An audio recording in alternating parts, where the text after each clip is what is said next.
What's good, y'all? Happy Tuesday evening, folks. No crazy intro video tonight. Decided to do a live stream. That's the fun thing about doing all this. Content has to be created. I go back and forth every single day. Like, should I do live content? Should I pre-record? Should I pre-record 5 videos, which is what I like to put together? Who knows? Well, this we're gonna have a little fun.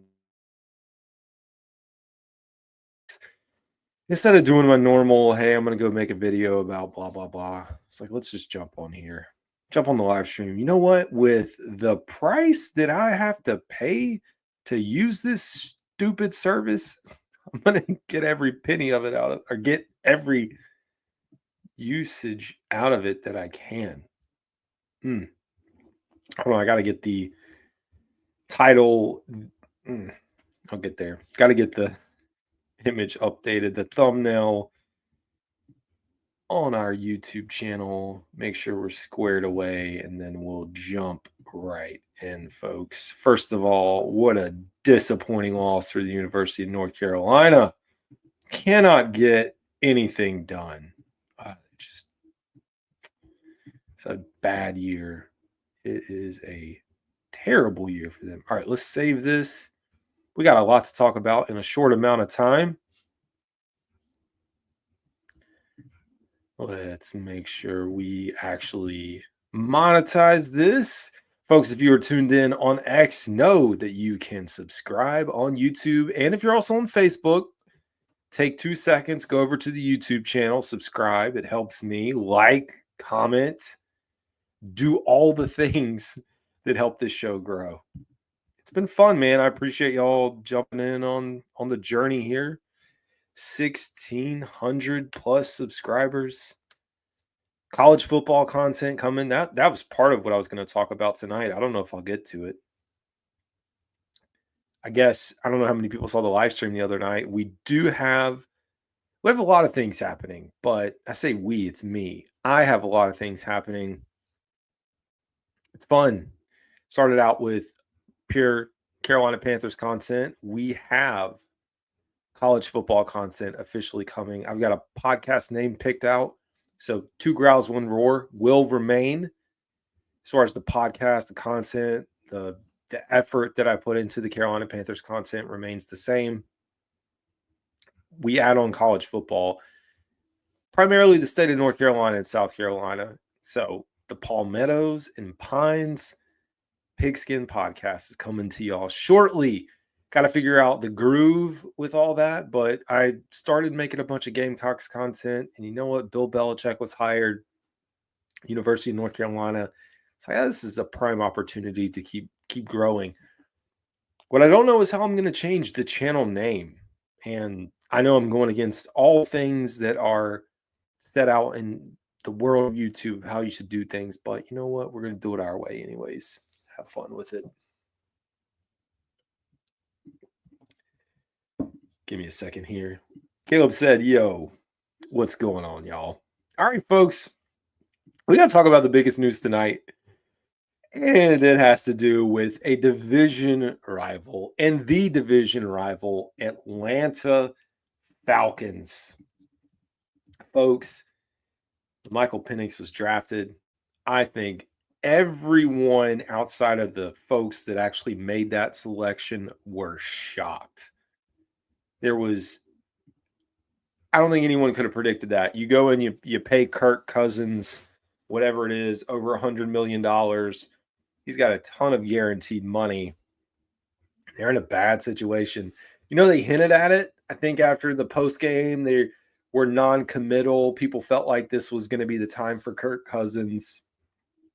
And here it is. Official statement posted by Adam Schefter. Says, Raheem Morris on the quarterback position. After review, what do you know? Another review. You hear coaches perform their reviews, go through the film, then make a decision. After review, we have made the decision. Michael Penix Jr. will be the Atlanta Falcons starting quarterback moving forward. This was a football decision, and we are fully focused on preparing the team for Sunday's game against the New York Giants. Well, buddy, it's going to be fun. I don't know how you necessarily come back from this, but they do have a semi-favorable schedule. They are trying to make the playoffs. They actually won the game, but my gosh, the Carolina Panthers look 10 times better against the Raiders than the Falcons did. They won 15-9. That was ugh. They play the Giants. I think this is the perfect opportunity. Like, I'm not rooting for the Falcons, but it is the perfect opportunity for you to introduce your rookie quarterback. Go ahead, get him in. So, I mean, winnable game. Then they have the Atlanta Falcons. Oh, gosh. Then they have the Washington Commanders. That's what I get for doing this stuff late at night. And they close the season with the Carolina Panthers. It's going to be interesting. I mean, do they ride this out? So right now, within the NFC, they're 7-7, which we know they're right there behind Tampa Bay. But I think this is Tampa Bay's division to win. And it's funny, coming into this year, everyone said, well, I don't know about everyone, a majority of folks said, hey, this was going to be the Atlanta Falcons division. Like, no, did you forget who Tampa Bay is? And I know they've lost pieces and lost their offensive coordinator and Dave Canales, who's now the head coach of Carolina Panthers, but they're a good football team and a good organization. And hats off to Todd Bowles. Like, out of all the teams, I hate every team in the NFC South, but I respect them, but I still hate them. I think I have the most respect for the Tampa Bay Buccaneers organization for the success that they've been able to sustain, success that we would all hope and dream for, to be able to have a winning team, winning organization after the Tom Brady years, what they've been able to do, remaining competitive. Hats off to them, the job that they've done. But yeah, Atlanta, so they are sitting, let's pull up the NFC playoff standings. They've got to be on the outside, I'm guessing, close to a wild card spot, so they could sneak in. Let's take a look here. In the hunt, yeah, so they're at number 9 right now. They've got a 36% chance to make the playoffs. In front of them, they have Seattle. They also have the Commanders. Again, they played the Commanders. They knocked them off head to head. That'll certainly help. We play Arizona, and actually Arizona's right behind them. So if Carolina beats Arizona, it'd be beneficial for the Falcons. But here you are. You're going to throw in Michael Penix Jr. I'll tell you, like, as much as we want to call it a dumb decision, I mean, the amount of money that they paid him was stupid. I mean, Kirk had great years. He's bounced around, done well in Washington, did well in Minnesota. Now you bank on that, hey, maybe we can do it again here in Atlanta, established with all these weapons. It's the funniest thing. Everyone talked about the Atlanta Falcons have all these weapons, and Kirk Cousins is going to be able to get the ball to all of them. And here you have the quarterback change, man. It is wild. I don't envy them, though. I do not. I mean, we've been here. We've done that. We've sat quarterbacks, benched them. But there's no easy way out for the Atlanta Falcons, like going into next year. They handcuff themselves, and maybe they pull the Denver Broncos, Russell Wilson route and just eat the money. That's always a possibility if they, really get into this. Or maybe Kirk's going to be whatever the highest paid backup in the NFL next year. I don't know. But Adam Schefter tweeted out on top of the statement, I think if he was cut next year, you're talking $63 million in dead cap. That's a big number. It's kind of close to Aaron Rodgers. At some point, one team or these teams are going to wake up and realize, maybe we, even though these quarterbacks are demanding 50, 60, 70 million, are we sure? We want to pay him that? I don't know. But there's no easy way out for the Atlanta Falcons now. They are stuck in this predicament. They can hope and pray that there's a desperate team, and I swear, Dan Morgan, do not pick up that phone. I don't care how much they tempt you. Do not entice bringing over Kirk Cousins. Now, if Kirk's traded, there is a differential where I think Atlanta was reported like 37 million cap. They take on the dead money, and then the new acquiring team would have 27 million. 27 million is not a bad number. There's probably a desperate team, but there's a lot to go. We'll find out. Find out what Michael Penix Jr. is going to be able to do. I'm excited for him, man. Again, I hate the Falcons, hate them, but I'm excited to see the rookie play. Had a really good college career, and maybe he's got a little juice. I hope not, for the sake of the division and the future of the division.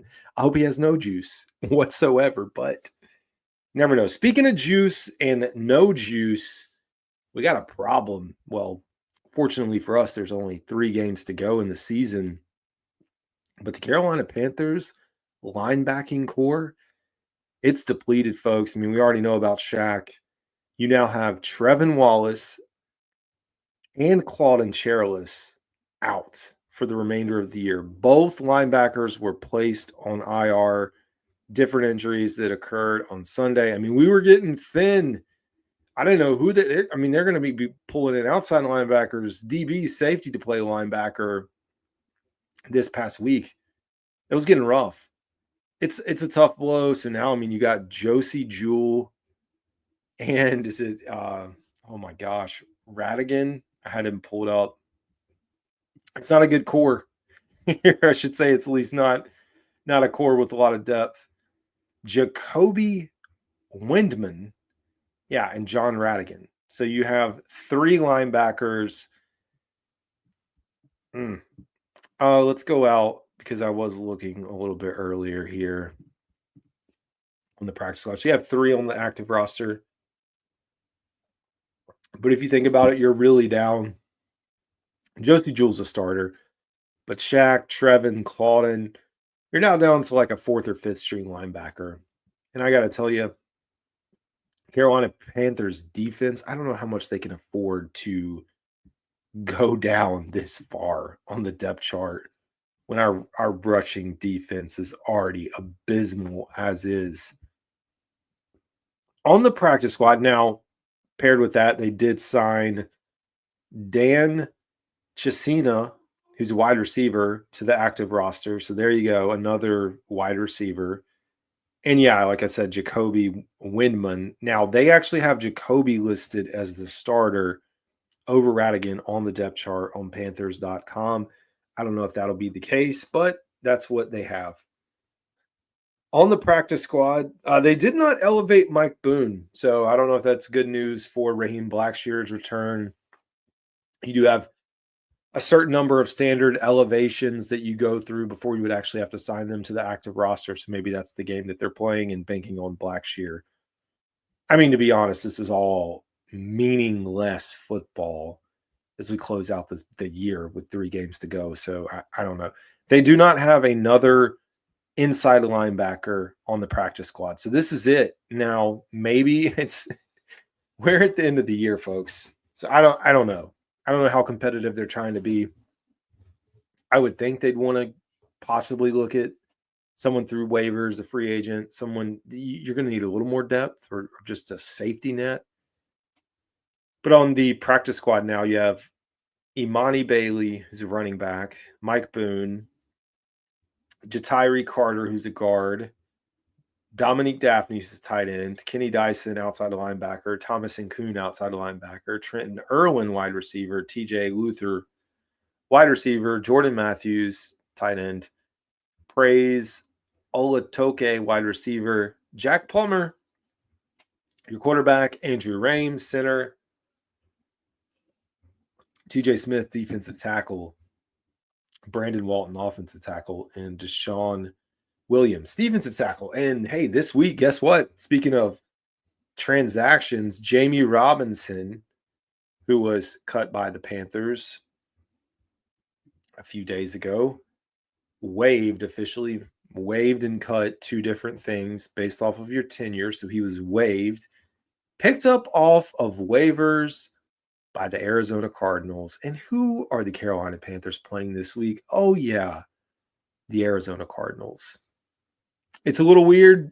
Like, I don't know. Maybe I don't know how much of an edge or advantage you're really going to get from one player trying to dump everything on you.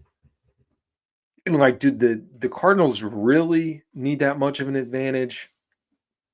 I would hope not. But I mean, they play these are the games they play. So curious to see how this thing pans out. I don't think Jamie Robinson's really, I mean, I don't even know if he'll play, but he was picked up. So there you go. And man, you just go back and look at the draft class for Bryce Young's crew. It's bad, man. With Bryce Young, Chandler Zavala, Jonathan Mingo, TJ Johnson, and Jamie Robinson. It is a bad draft class. Absolutely terrible. Speaking of draft class and Bryce Young, I let the dust settle. And to be honest, like, I feel like Sunday's performance for Bryce Young was more of an anomaly from what we've seen.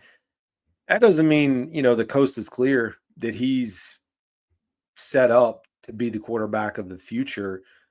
I do think it does set the light bulb off, like I've talked about with Dave Canales, to really think about the plan in the offseason and who and what veteran is going to come in to compete.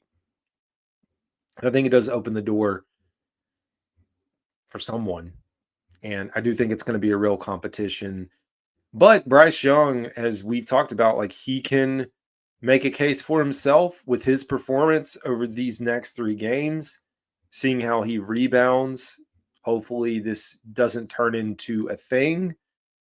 I mean, it's a big difference. Like, I was even thinking about it today between like week 1 and week 2. It was terrible. Like, it just felt like the game was too big for Bryce Young.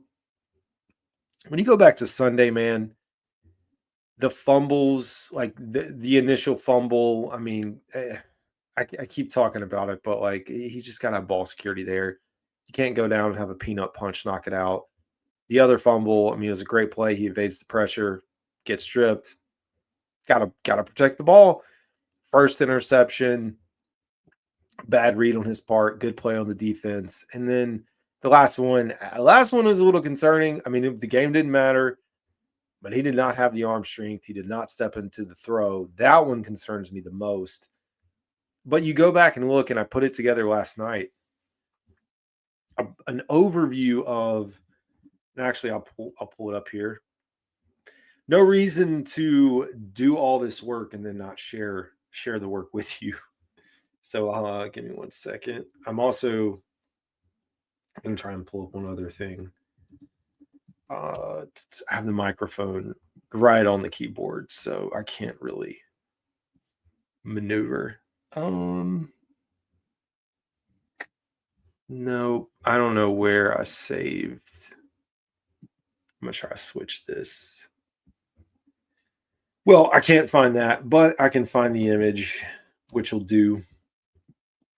And I can share the image and we can talk about it. But you look at Bryce Young's performance, and this is factoring in the really bad games that he's had. I'll try to share my screen now. I might actually have to upload this, and I hate this. Actually, we're going to do it this way. 1 sec. Going to try to make magic happen. I have too many tabs open. All right, that'll work.